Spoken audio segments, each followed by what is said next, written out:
que é causada por um fungo chamado Paracoccidioides brasiliensis. É um fungo dimórfico, que é dimórfico, que ele tem duas formas de acordo com a temperatura. A 37 graus, ele é uma levedura. E a 25 graus, ele é uma ínfa, tá? No meio ambiente, é considerado temperatura mais ou menos de 25 graus. Então, ele tem uma forma filamentosa, que é a forma infectante. E já a temperatura corporal está próxima de 37. Então, a forma de levedura é a forma parasitária, é a forma que a gente encontra. Pode dizer assim, um ser humano que está infectado, a gente vai encontrar a forma de levedura por essa temperatura. Se você incubar esse fungo, fizer uma cultura, de acordo com a temperatura que está sendo incubado a cultura, você vai ter uma forma, né? A forma de hifa, filamentosa, ou a forma de levedura, que é a 37 graus. Paracoccidioidomicose, ele acomete mais nas idades de 30 a 50 anos, mas pode acometer também em pessoas mais jovens, tá?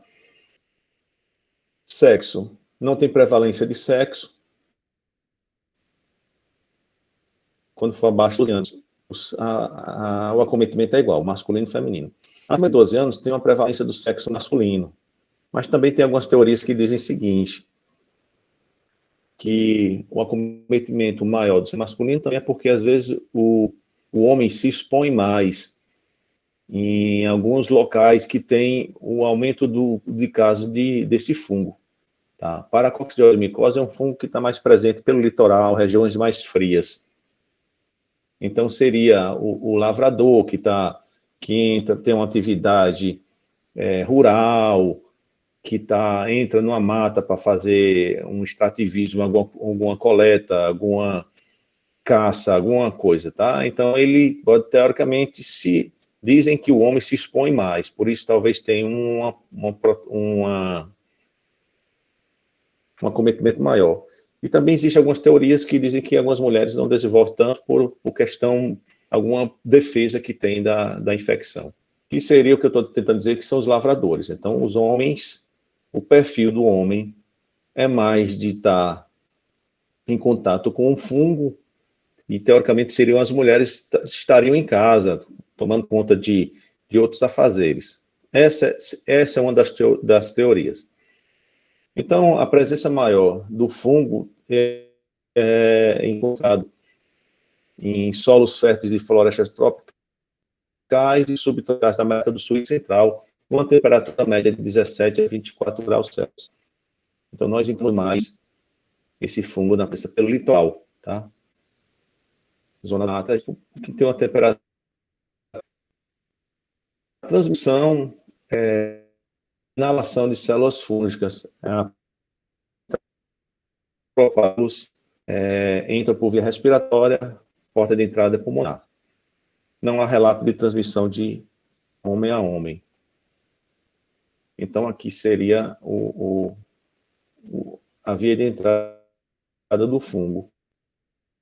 As formas filamentosas, exatamente 24 graus, os propágulos entram por via inalatória, chegam, tem uma disseminação, já fica a forma de levedura. A temperatura corporal é a partir de 37 graus. Isso aqui é um desenho que está relacionado com o café. Esse fungo já Paracoccidioidomicose tem uma relação também com cultura de café. Não se explica o motivo. Então, ó, uma presença alta aqui nas regiões mais frias, sul, sudeste, tá? Litoral também vai ter. E já no Nordeste tem uma baixa incidência, até pela temperatura mais.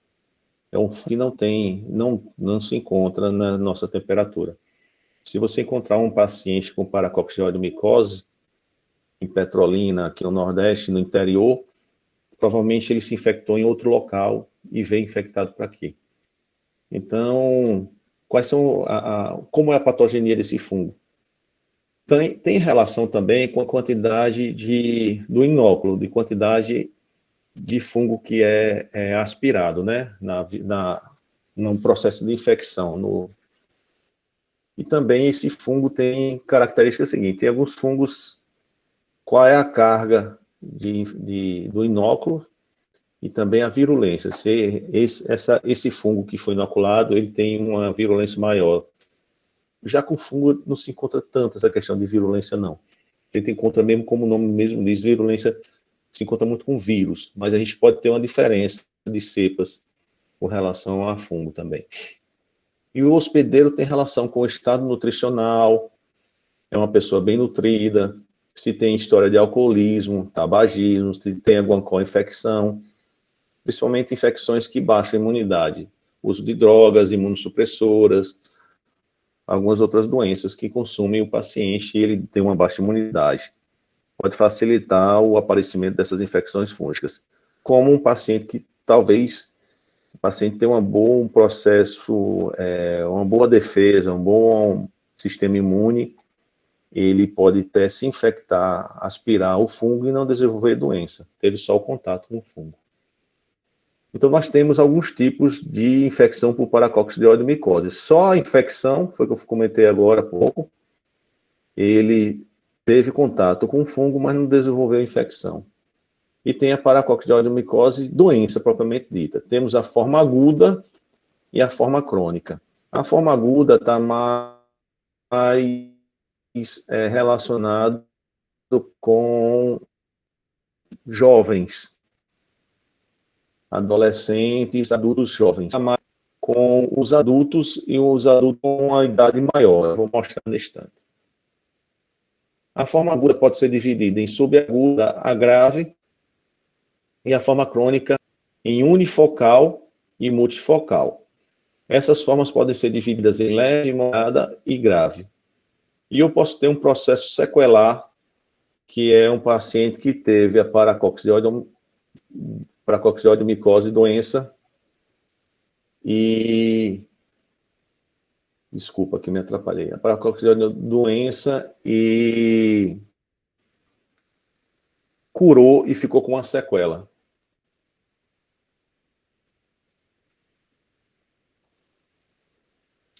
Paracoccus de infecção é o paciente que teve o contato com o fungo, mas não desenvolveu a doença, tá? Ele se infectou, mas curou, tá? Existe um teste intradérmico parecido com o PPD da tuberculose, que se faz e ele dá positivo, mostrando que o paciente teve contato com o fungo, tá? Então, nesse caso, ele teve infecção, mas não desenvolveu doença. E a forma aguda, juvenil ou subaguda, tá? Que é aproximadamente 3 a 5% dos casos, acomete mais crianças, adolescentes e adultos jovens, adultos menores de 35 anos, tem prevalência de ambos os sexos. A doença evolui de 4 a 8 semanas, primeiro com sintomas constitucionais, tem febre, perda de peso, adenomegalia cervical submandibular, hepatoespleno, pode ter envolvimento osteoarticular, manifestações digestivas e comprometimento cutâneo. A característica dessa forma aguda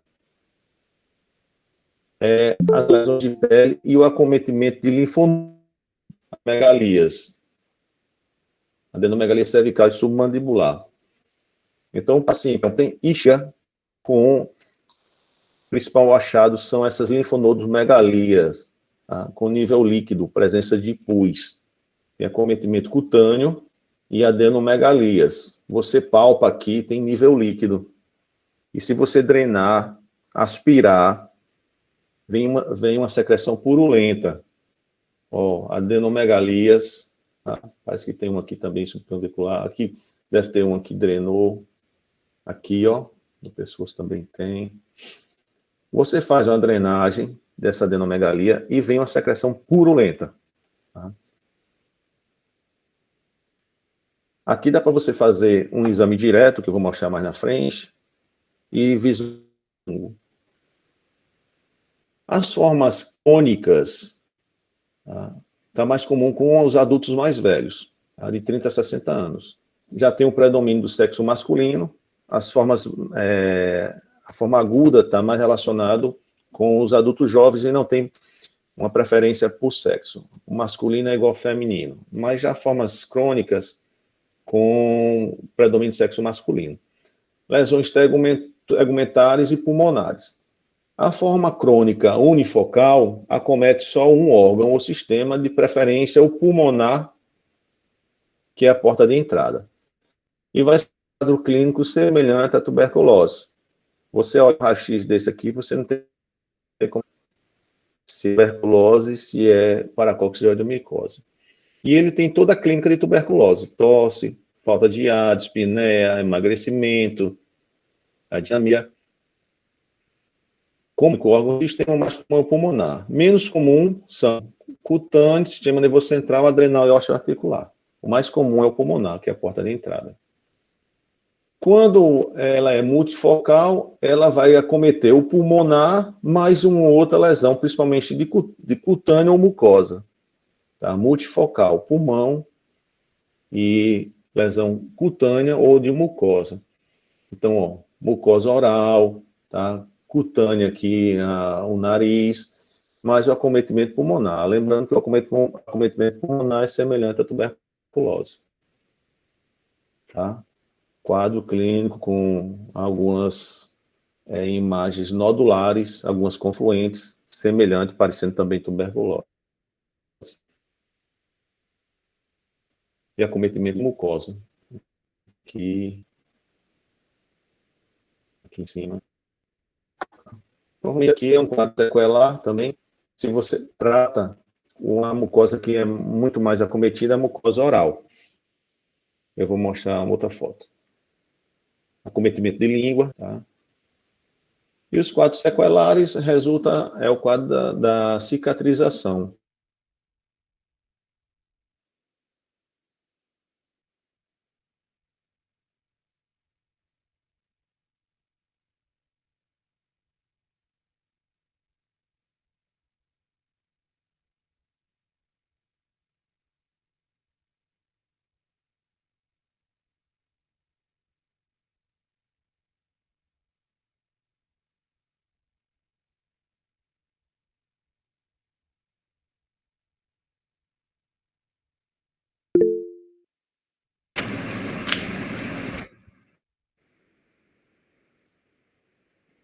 Eu estava fazendo uma aula agora, aí por isso que eu não podia atender você, mas a conexão caiu, já voltou agora. Daqui a pouco eu falo contigo.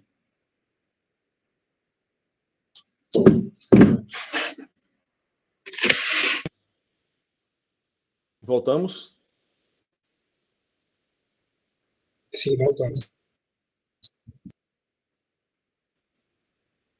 Então, a parte de paracoccidioidomicose é apontamento e um quadro da doença, tá? O maior quadro sequelar, os maiores acontecimentos são de mucosa oral, que é uma mucosa que é muito acometida na paracoccidioidomicose, nas formas crônicas. Microstomia e lição da boca. Fica com a boca pequena, o processo cicatricial, tá?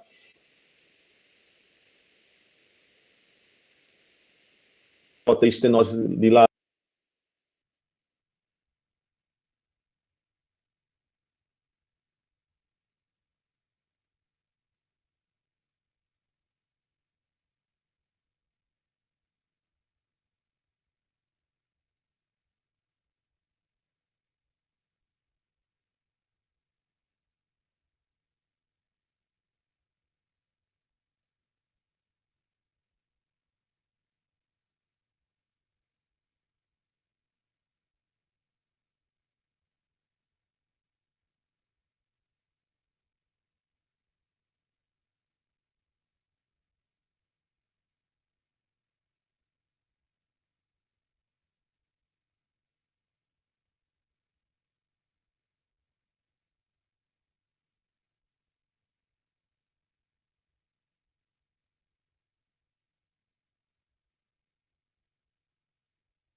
Então, estão me escutando?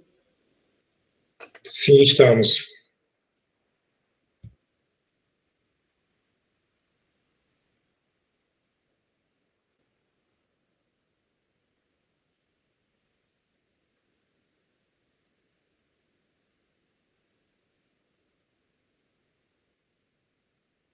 O diagnóstico difícil. Você tem que fazer a feita da infecção, né? Lembra que ela confunde com tuberculose nas formas crônicas. Uma aguda é mais fácil. É um paciente que chega para você jovem, com 4 anos de pé e as adenomegalias. Tá? Então, o diagnóstico é fácil. Você pegou a adenomegalia daquela, tira o conteúdo, eu vou mostrar. Você faz um exame de fazer cultura. Cultura cresce muito fácil o fungo. Então,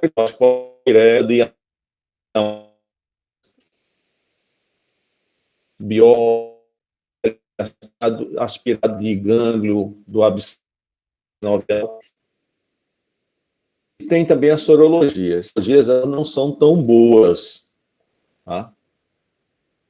Como falei, você faz uma coloração.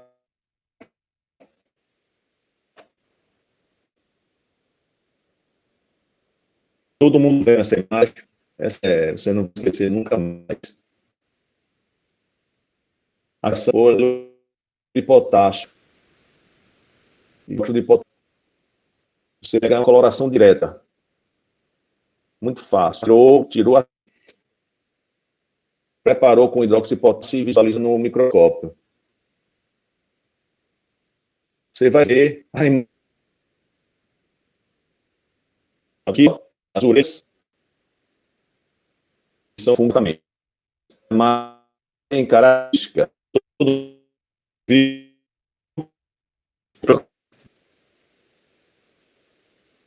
Ela pega difícil.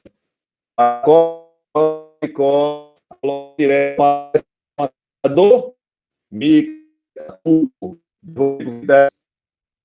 já sabe que é tu, né?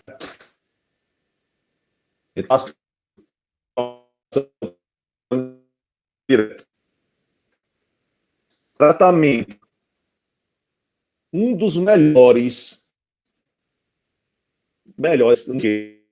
são um dos melhores análgicos, também é a anfotericina B. Um dos melhores. Usar o medicamento, acompanhar um paciente é fácil, mas ele tem algumas reações, é um pouco chato, mas é muito bom. Ele é bem fungicida. Então, quando que eu uso anfotericina B? Em casos graves. Aquele paciente que chega com pulmonar, um acometimento pulmonar,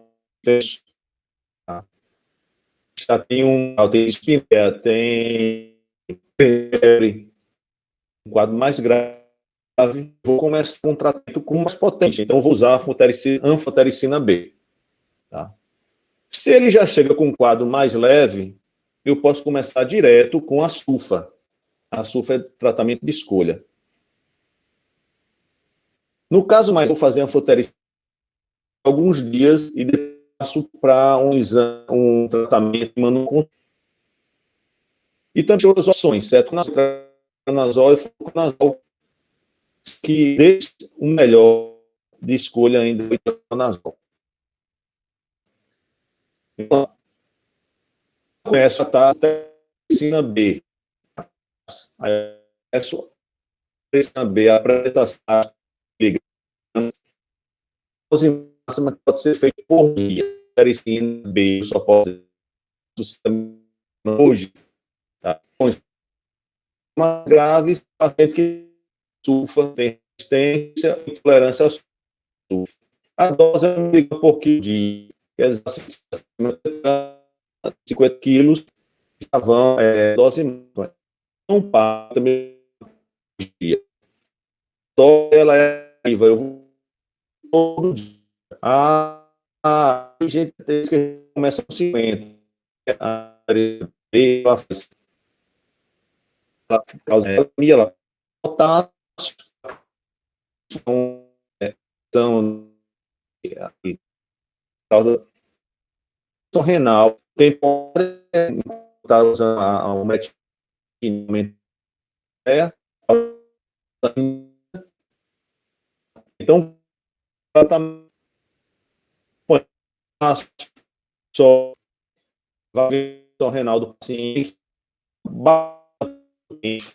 volume, apresentação da infusão hidratação correção de taxa, o paciente na ureia, você tem que parar o teste melhor renal, bastante a renal não repõe o potássio, o potássio baixou, chega bastante, meio, 3,5 vai atando, 3 dias, pensando no paciente, voltou a normais, o potássio normal, você volta com a medicina. Aí continua a contagem. Fazer uma dose de 1 a 2 gramas. Depois disso, você passa a sulfa. Tá? Todo dia. 50, 150.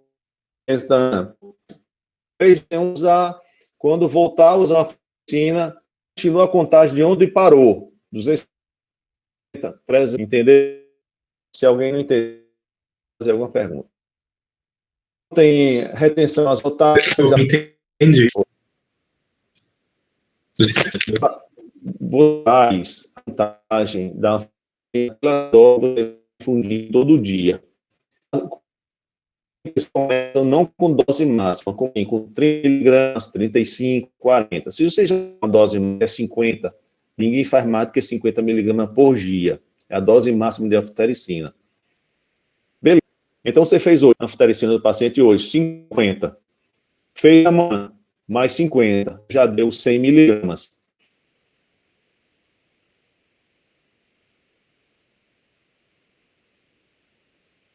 Fez não chegar a uma dose máxima de 1 a 2 gramas. Como a anfotericina ela tem algumas reações, ela aumenta a ureia, aumenta a creatinina, ela baixa potássio, tá? Ela causa anemia. E você tem que monitorar esse paciente todo dia. Todo dia você acompanha a função renal, todo dia você acompanha o potássio. Se algum dia a função renal estiver muito alta, você fez o exame hoje, aí deu uma função renal de uma creatinina de 2,5. Aí você fala, não, eu vou parar a anfotericina, vou hidratar o paciente para ele dar uma normalizada na creatinina. Nesse dia que você parou, não fez, você não vai contar. Então, você pegou o paciente lá 3 dias, hidratou, corrigiu o potássio, depois de 3 dias você voltou a fazer anfotericina. Então, você vai continuar a contagem do valor que você parou.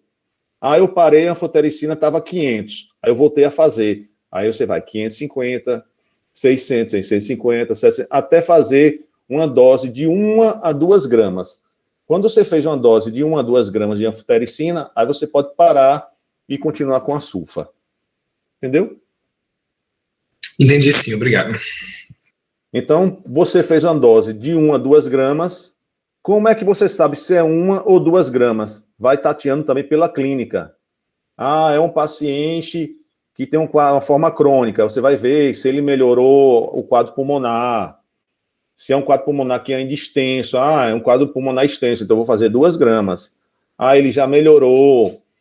Melhorou a função respiratória, não tem mais isso. Com 1 grama, eu posso fazer, passar para sulfa, passa. Tá? Mas na maioria das vezes, 1 grama, para você conseguir fazer 1 grama de anfotericina, fazendo dose de 50 miligramas todo dia, você precisa de 20 dias. Já é um tempo bom. Então, 20 dias o paciente internado, tomando 50 miligramas todo dia, Aí faz 1 grama, acabou, você passa para sulfa e provavelmente esse paciente vai conseguir fazer um tratamento ambulatorial, vai ter alta do ambiente hospitalar. Itraconazol, posso fazer cápsula, desculpa, a apresentação é cápsula de 100, a dose tem que ser de 200 miligramas por dia. Ele tem que ser administrado nas refeições. Fluconazol, oi.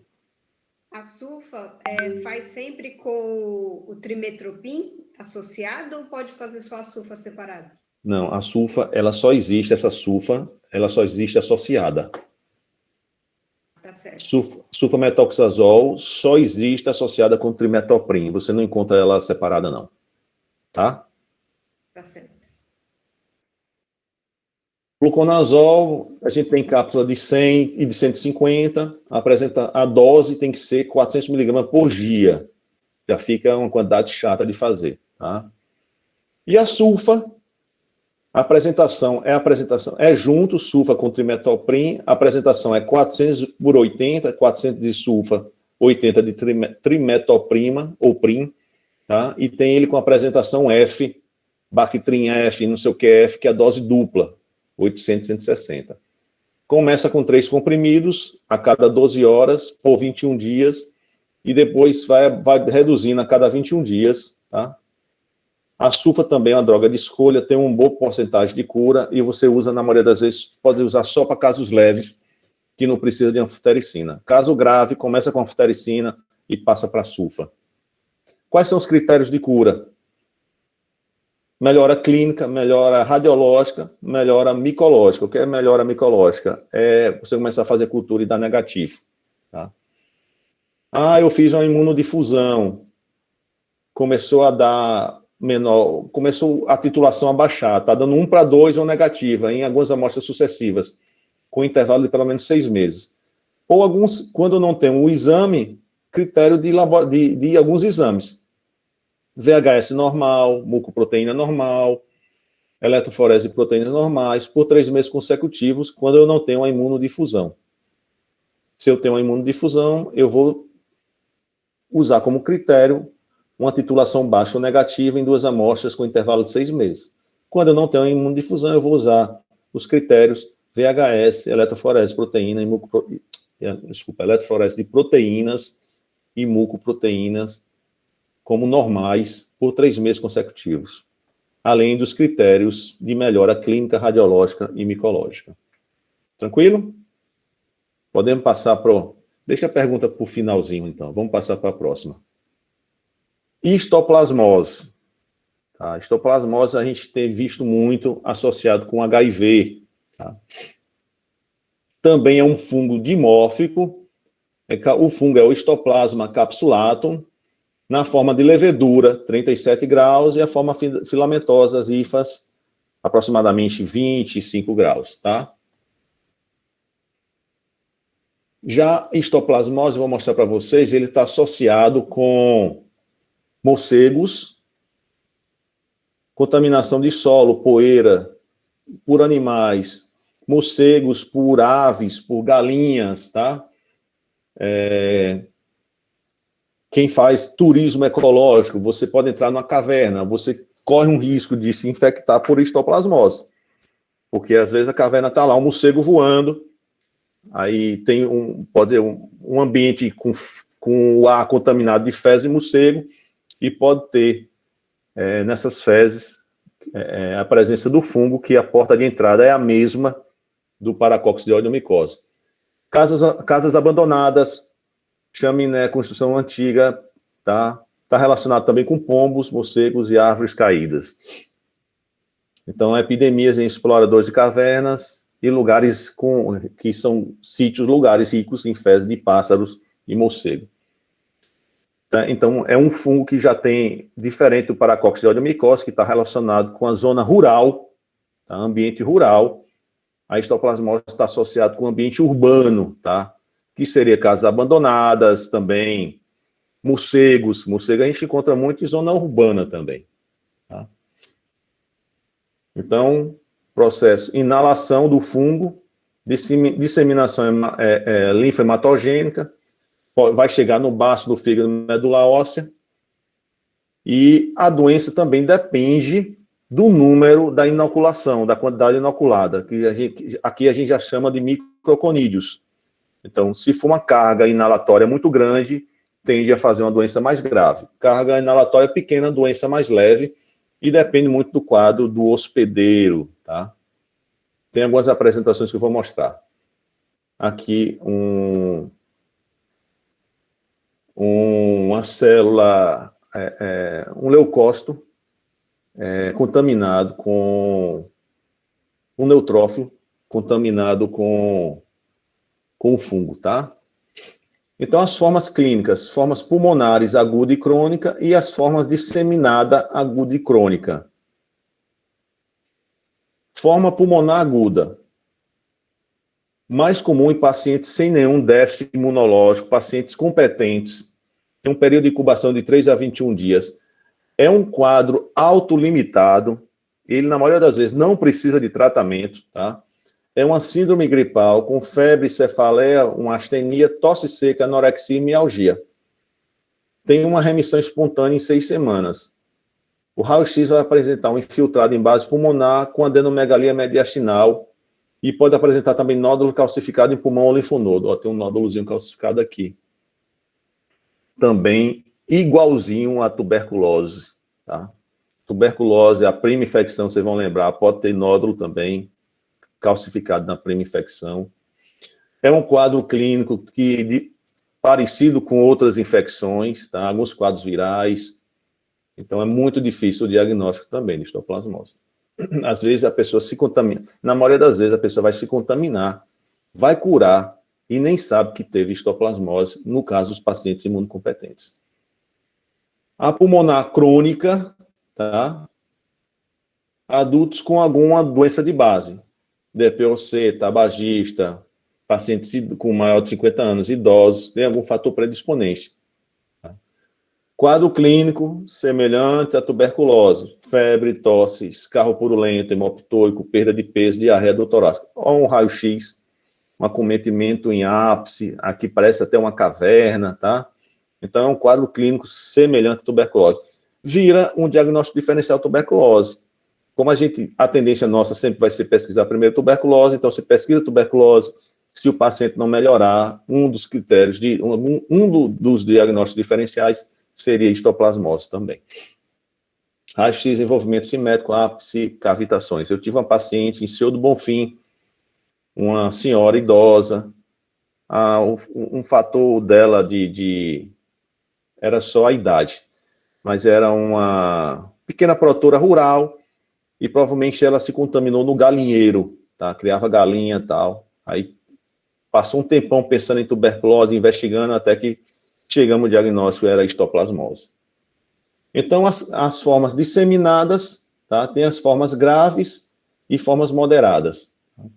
Também relacionado com déficit de imunidade. Formas graves, algumas doenças estão associadas. HIV, algumas neoplasias hematológicas, paciente que faz uso crônico de corticoide, imunossuprimidos, transplantados de órgãos, e as formas moderadas, diabetes, já corticoterapia em baixa dose, idade avançada, etilismo ou tabagismo. A disseminada aguda, tá? Imunodepressão grave, HIV, oncohematológicas, transplantados. Quadro clínico, febre, perda de peso, diarreia, vômito, sintomas, tem um quadro respiratório, um hepatoespleno, com adenomegalias, lesões cutâneas e pancitopenia. É aquele paciente que ele vai ter um quadro, ele chega para você, ele tem febre, tem hepatoesplenomegalia, tá?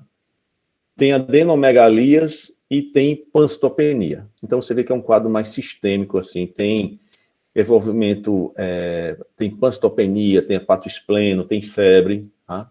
Que também entra com diagnóstico diferencial com muitas outras patologias. Alguns casos podem ter envolvimento do sistema nervoso central. Lesões cutâneas e mucosa podem aparecer. Na América Latina, 80% dos casos têm envolvimento. Nos Estados Unidos já tem menos, tá? Que podem ser um polimorfismo, múltiplas micropápulas, úlceras, e mucosa é muito menos frequente, tá? Acomete só úlceras de orofaringe, úlceras em orofaringe e laringe. Eu também tive um paciente HIV positivo, que ele tinha uma úlcera em orofaringe, que a gente só conseguiu fazer um diagnóstico após uma biópsia, e ele não tinha, né, era só HIV, mas foi um quadro mais leve dele. Então, disseminada aguda, acometimento pulmonar, acometimento de pele, acometimento de mucosa, tá? E a disseminada crônica já é uma imunodepressão moderada. A disseminada aguda tem uma doença de base, uma imunodepressão maior, paciente HIV principalmente, e já aqui já é uma imunodepressão moderada. Tem lesão também cutânea, comprometimento laríngeo, cavidade oral, lesões cutâneas, 10% dos casos, comprometimento pulmonar também pode estar presente, e envolvimento de adrenais. Aqui também pode entrar um paciente HIV com quadro mais estável. O meu paciente, que eu fiz o diagnóstico na época, foi até na residência em Salvador, ele se encaixava como disseminada crônica. É um paciente HIV que ele tinha uma imunossupressão pequena por causa do HIV, e ele tinha uma úlcera crônica em mucosa, que até ficava se pensando em leishmaniose, fez uma investigação grande, e depois descobriu que era histoplasmose.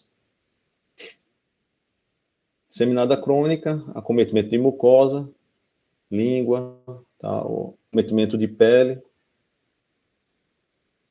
mucosa também é acometimento de língua, um acometimento pulmonar bem discreto, tá? Também isso aqui você olha, vai pensar diagnóstico diferencial com tuberculose, parecendo um quadro de tuberculose miliar, tá vendo? Aquela que já é uma tuberculose, parece uma tuberculose, aquela disseminada, com disseminação hematogênica, e no caso é uma histoplasmose. Diagnóstico também é cultura, tá? Principalmente cultura, exame direto. Tem alguns exames que você faz, algumas sorologias, que já é mais complicado, que a padronização já não é boa, então histoplasmose disseminada aguda, como é um quadro mais disseminado, você tem um acometimento, tem pancitopenia, acometimento hematológico, você tem uma chance maior de dar a hemocultura da positiva, 75% dos casos. Já a histoplasmose disseminada crônica, como não tem esse acometimento maior de hematológico, a cultura vai dar negativa, mas a cultura de medula óssea dá positiva.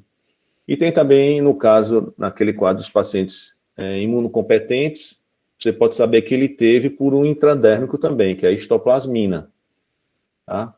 Que vai dar positivo. Após primeira infecção, 3 a 4 semanas após primeira infecção, dá positivo, tá? O tratamento, lembrando, quadros graves, anfotericina B. Quadros graves, anfotericina B. Aí depois a droga de escolha é o itraconazol. Aqui só tem 2 medicamentos, anfotericina B e itraconazol. Quadro grave, começa com anfotericina B. Quadro leve, você pode começar já com itraconazol. Tá bom?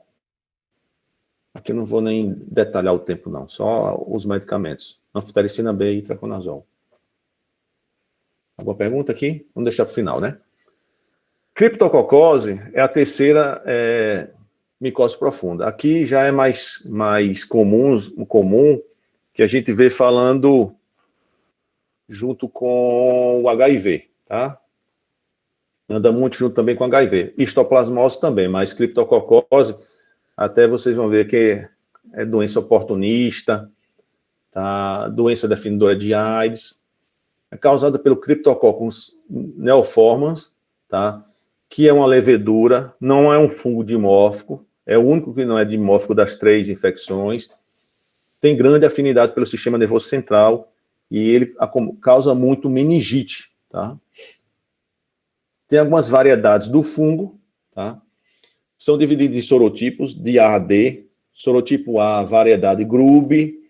Variedade Neoformans é o tipo D. Sorotipo D. E o GAT, sorotipo B e C. ele já está associado com pombos. Então, eu falei, ó, das 3 micoses profundas, a primeira está associada com café, que é a paracoccidioidomicose. Histoplasmose está associada a morcego e aves também, pombos também, mas é menos, aves, galinha, galinheiro, tá? E o Cryptococcus está associado com os pombos e o eucalipto, que eu vou mostrar. Então, a variedade Neoformans e grupo está associado com pombos, tá? Os porta de entrada também é via respiratória, tem a inalação do fungo, chega no pulmão, disseminação hematogênica. E a variedade gato está associada com o eucalipto, também inalação do fungo, disseminação, chega no pulmão, disseminação hematogênica. A variedade Grube e Neoforma está associada à infecção oportunista, paciente com HIV. Hoje em dia, a principal associação de criptococo é HIV. Mas outro paciente com alguma imunodeficiência também pode ter doença por criptococo. Sexo masculino, entre 30 e 40 anos, pode acometer já GAT, Grube Neoformans está associado com pacientes, é uma doença oportunista, pacientes com HIV e pacientes imunocomprometidos. Já GAT pode acometer pessoas saudáveis sem nenhuma imunodeficiência. Tá? Algumas patologias que podem predispor à infecção por criptococos, HIV, doença linfoproliferativa, sarcoidose, uso crônico de corticoides, diabetes, lúpus, paciente que tem linfopenia, mas mesmo são HIV negativos, e outras coisas mais. Manifestações clínicas. A doença tem porta de entrada pulmonar, então ela tem infecção pulmonar. Só que o quadro dela, ela tem afinidade com o sistema nervoso central. Então, o principal quadro que se pode encontrar em criptococo é meningite. Eu posso ter um paciente com meningite e doença pulmonar também. Posso. Mas, na maioria das vezes, eu vou encontrar paciente com meningite, tá? Doença pulmonar, infecção primária, que é a porta de entrada. Doença meningite, meningoencefálica. Pode ter relato de algumas lesões cutâneas, ou de cutâneo mucosa, e infecções mistas. Quer dizer, eu tenho meningite com infecção pulmonar, meningite com lesão cutânea. Eu nunca vi paciente com lesão cutânea com criptococo. Eu já acompanhei muito pacientes com criptococo. Todos com meningite. Então, pode ter uma lesãozinha, tá? Cometimento pulmonar, que também é difícil de diagnóstico quando o quadro é só pulmonar. Já quando ele tem meningite, aí fica mais fácil de diagnosticar. Então, o paciente chega para você com meningite, ele tem uma cefaleia crônica. Lembra da aula de meningite? Doença fúngica é uma doença crônica, não é doença aguda. A doença aguda é meningite bacteriana. Então, é um paciente que chega para você com um quadro de cefaleia e ele já tem, assim, mais de quase 2 semanas de cefaleia. Então, o paciente tem 10 dias, 14 dias com uma cefaleia forte, intensa, e está lá bem. Bem assim, está bem, mas está com a cefaleia. Diferente de meningite bacteriana, que é um paciente que o quadro se instala subitamente, 24, 48 horas, se não tratar rapidamente com antibiótico, o paciente vem a óbito. Aqui é um estudo brasileiro, foi feito em 2000, os principais sinais e sintomas de neurocriptococose a maioria tinha cefaleia, 92%, 84% tinha febre, rigidez de nuca, vômitos, alteração de consciência em 44%, alteração de comportamento em 28%, alterações visuais em 24%. Na maioria das vezes o paciente chega bem, ele não tem alteração de consciência, ele só queixa da cefaleia intensa, tá? Para ele ter já alteração de consciência, ele já tem que ter um quadro bem mais longo. Aqui é um acometimento bem extenso, com acometimento de parênquima também, tá? Tem, tipo, nódulos de tipo abscesso de criptococo, que são chamados criptococomas, tá? Eu tento... Aqui são os fatores preditores de letalidade. Então, é paciente que tem uma doença que tem mais de 30 dias. Quando tem um acometimento de consciência, como eu falei, a maioria dos pacientes, quando chegam no início do quadro, ele não tem acometimento de consciência. E um paciente que, quando você faz um lico, a celularidade dá menor do que 40 células. Quando você faz um lico de um paciente que tem uma meningite criptocócica e a celularidade dá baixa, lembra que meningite, a celularidade dá alta, né? Você diagnostica um paciente com meningite criptocócica, aí você pode dizer, faz o lico e dê uma celularidade de 20 células, o normal é até 4, e numa meningite você esperaria um valor maior, é porque esse paciente tem algum déficit de imunidade, é por isso que a celularidade está baixa. Então, esses quadros falam com mau prognóstico. Aí tem os acometimentos de lesões cutâneas, a maioria das vezes são umas lesões tipo assim, uma pápula, eu nunca vi, tá? Pode ter quadros mais exuberantes. Tá? E o diagnóstico é feito, tá? No caso de meningite, a gente vai fazer o lico.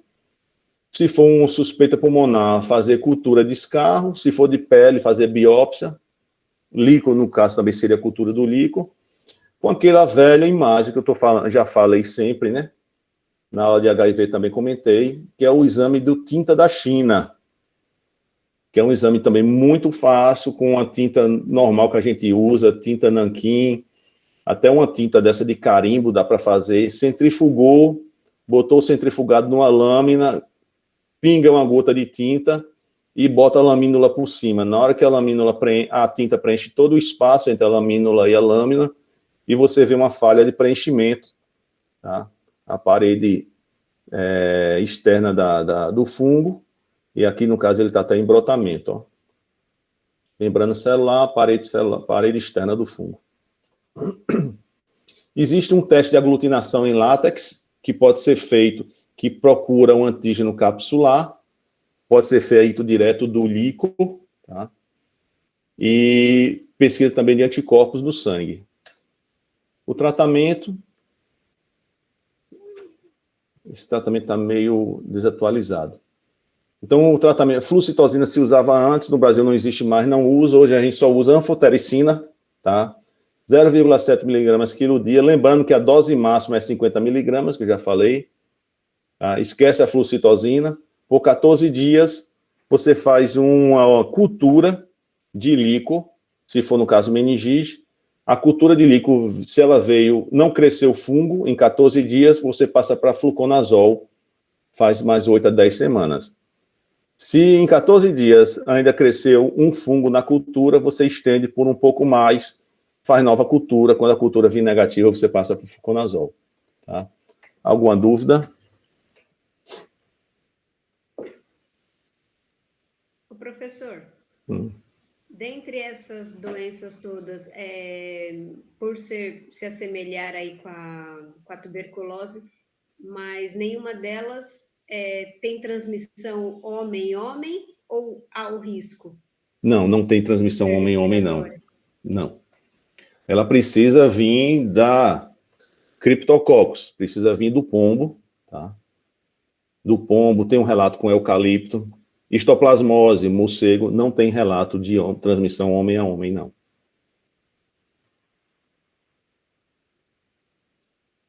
E são doenças que a gente hoje está começando a encontrar com frequência, principalmente em quem faz acompanhamento de pacientes HIV, tá? Histoplasmose, paciente HIV, criptococcus, quem cuida de HIV tem que saber criptococcus, porque é uma doença que a gente acha de vez em quando. Se vocês passarem em algum hospital, eu acho que o regional de Juazeiro, de vez em quando, tem criptococcus por lá. O hospital que eu fiz residência era um hospital que tinha muito paciente HIV, a gente tinha muito paciente com criptococcus, tinha alguns pacientes com histoplasmose, tá? Já para a coccidioidomicose, já é mais difícil, não tem associação com HIV, tá? Pode acometer pacientes normais. Mas como é um fungo que depende muito, assim, do contato paciente de zona rural, pode aparecer, aqui é difícil de encontrar na nossa região. Nós já tivemos aqui, Rodrigo, alguns casos, até paciente que veio para o hospital universitário, e eu fiz acompanhamento no ambulatório, mas foram pacientes que vieram de fora, que se contaminaram fora, não aqui na região. Então, paracoccidioidomicose já é mais difícil, mas histoplasmose e criptococos dá para achar, vão ver, porque está junto com o HIV. E o tratamento pode ser sempre todo ambulatorial, não precisa do paciente ficar internado? Depende do quadro clínico do paciente. Se ele tiver um quadro um pouco mais grave, que requer anfotericina, eu já fiz tratamento de anfotericina em paciente ambulatorial, mas não é o ideal. O ideal é que se faça em ambiente hospitalar, porque você tem que estar acompanhando a ureia e creatinina do paciente, porque tem que estar hidratando ele, acompanhando o potássio. Tem hospitalzinho do interior que você pede um potássio e não faz, então é melhor mandar para um centro maior, internar e fazer anfotericina, acompanhando potássio, função renal, tudo. Eu já tive paciente de fazer 7 de hemoglobina, depois usando anfotericina B, você tem que parar às vezes, se HIV positivo tem que fazer sangue, compensar, para depois voltar a fazer anfotericina B, entendeu? Então, dependendo do paciente com caso grave, tem que internar. Se for caso leve, mais leve, se for o caso paracoccidioidomicose sulfa ambulatorial, histoplasmose e traconazol ambulatorial, criptococos, meningite tem que internar. Meningite tem que internar, tem que começar o tratamento. Depois de 14 dias, quando você passa para o fluconazol, o paciente está melhor, está bem, pode ser ambulatorial. Tá certo, obrigada, professor. Nada. Mais alguma pergunta? Sem perguntas, então, até a próxima. Grande abraço. Tchau, tchau. Até semana que vem.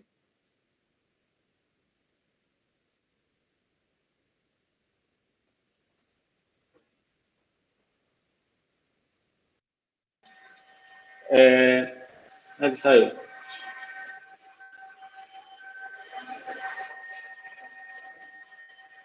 John, Oi. vê com o professor a respeito do pessoal que vai apresentar nos dias dele sobre barema, sobre fontes e tudo mais. Vou ver. Era isso que eu ia ver mais com ele. Porque eu vou colocar 2 grupos, mas não foi ele que falou, eu vi que os monitores usavam que era menor. Eu vou colocar em 2 dias.